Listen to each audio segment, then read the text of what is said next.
বিক্ষোভ মিছিলে উপস্থিত সম্মানিত তৌহিদি জনতা, আল্লাহ পাকের শুকরিয়া যে আমরা রাসূলের অপমান সহ্য করতে না পেরে প্রতিবাদ সভায় সকলে হাজির হতে পেরেছি। আসলে প্রথমে একটি কথা বলতে হয় যে সাধারণ মুসলমানদের উদ্দেশ্যে একটি কথা না বললেই নয়, তা হচ্ছে যখন কোরআনের অবমাননা করা হয়, রাসূলের সুন্নাহর অবমাননা করা হয়, রাসূলকে অবমাননা করা হয়, তখন সাধারণ মানুষ মনে করে যে এটার প্রতিবাদ শুধু আলেম ওলামা নামাজীদের করার দায়িত্ব। কিন্তু আসলে এটা নয়।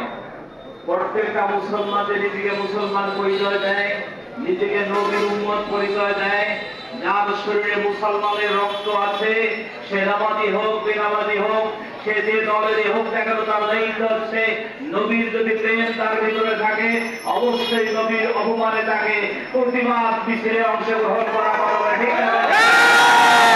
যারা এই প্রতিবাদ মিছিলে অংশগ্রহণ করলো না, নবীজি সাল্লাল্লাহু আলাইহি ওয়াসাল্লাম হাদিসে বলেছেন, যে ব্যক্তি কোনো অন্যায় করলো আর অন্যায় করার পর সেটাকে অনেক দূর থেকে সমর্থন করলো, নবীজি বললেন সে যেন উপস্থিত থেকেই তা করে ফেলেছে। আর যে ব্যক্তি কোনো দুনিয়ার এক প্রান্তে ভালো কাজ করেছে, অপর প্রান্ত থেকে তা সমর্থন করেছে, নবীজি বললেন অবশ্যই সে যেন স্থানে উপস্থিত থেকেই সেই ভালো কাজটা করেছে। আমরা সাধারণ মুসলমানদেরকে বলতে চাই, এটা শুধু আলেম ওলামাদের কাজ নয়, এটা হচ্ছে সমস্ত মুসলমানদের দায়িত্ব।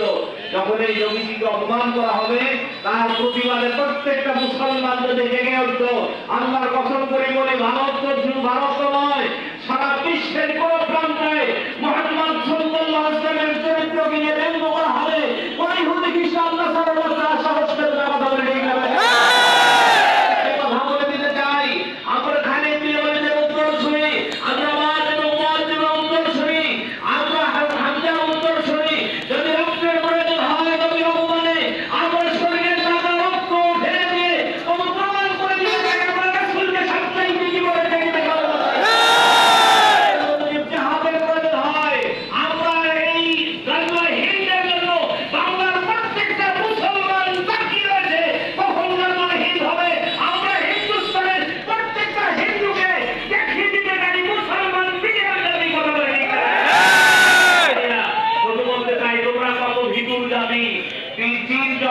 চেষ্টা করে 60 কিলোমিটার তোমার ভিতরে ঢুকে গিয়েছে, আর আমাদের বাংলাদেশে যখন রাতের অন্ধকারে চোরের মতো তোমরা গাড়ি নিয়ে আসছিলে, আমার দেশের সুন্দর সৈনিকেরা দিনের আলোকে কুত্তার মতো তোমাকে ফেলিয়ে দিয়েছে।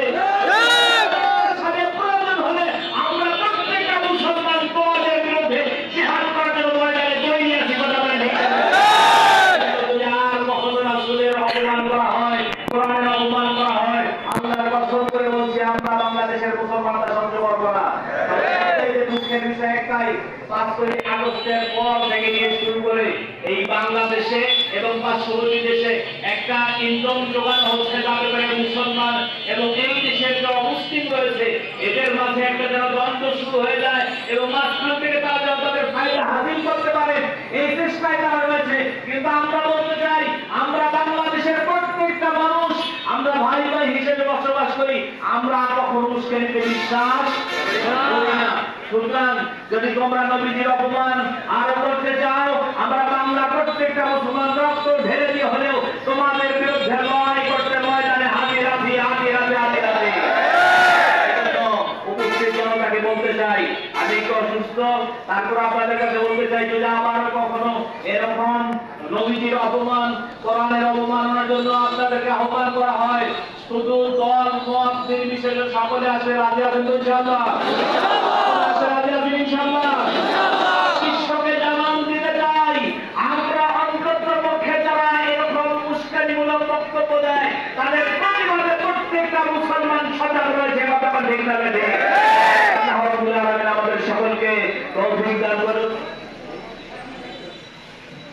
আমরা দাবি করে আবার কখনো এরকম যদি কখনো ডাক আসে, আমরা সেই প্রতিবাদী মিছিলে সকলে অংশগ্রহণ করবো। এই উদাহরণ রেখে আমার আলোচনা শেষ করতে চাই। আমিন। আসসালামু আলাইকুম ওয়া রাহমাতুল্লাহি ওয়া বারাকাতুহু।